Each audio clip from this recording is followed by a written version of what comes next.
Hello and welcome to StoryShop. I'm Savvy and today's video is about expanded beats mode. We're going to show off this fun feature from the distraction-free writing zone.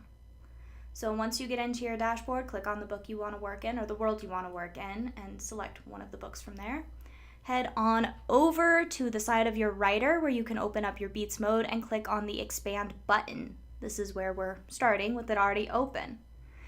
So what's really fun is you've got the pulse right there in the middle on that little gray box. This shows up whether you're looking at your beats bar while you're writing or you're in expanded beats mode.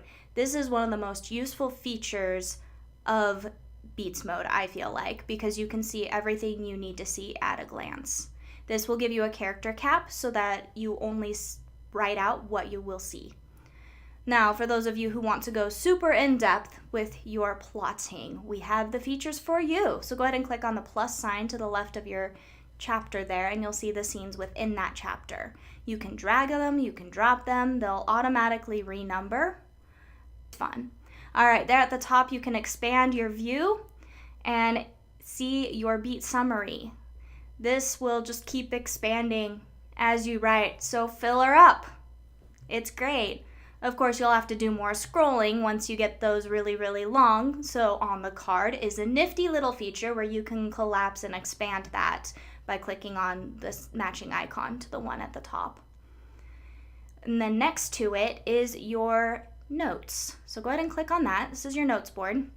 You can leave yourself notes while you're writing or plotting or working with collaborators. You can leave notes for your collaborators. Your beta readers can leave notes for you. You can mark them as important and the little icon will light up for everyone who has access to the story. And you can access this from the expanded beats bar or from the beats bar while you're in the writer. So it's a very useful feature for quick jotting down of ideas.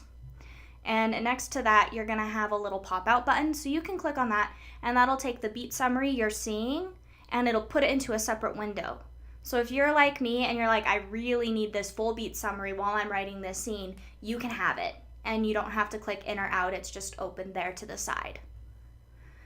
And then the little three dots will allow you, over on the top right there of each box, that will allow you to either add a new whatever it is. So if you're in a chapter, it'll insert a new chapter. If you're in a scene, it'll insert a new scene. If you hit clone, it'll take an identical version of what you're seeing right there and make a copy of it.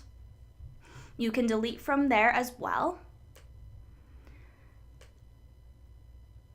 All right, we're gonna scroll back up to the top and I wanna show off our word count. So there at the top in the book bar, you're gonna see the word count for the whole product. There in the first chapter, you're going to see the word count for that chapter. And then if you hop on down to the scene, the first scene in that chapter, you're going to see the word count for that scene. And so this will keep up to date as you're writing. And then there at the very top, you're going to see a little gear.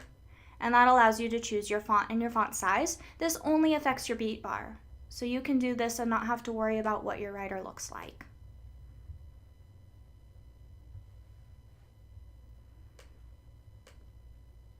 And that is the expanded beats view. Thanks, have a good day. Happy writing.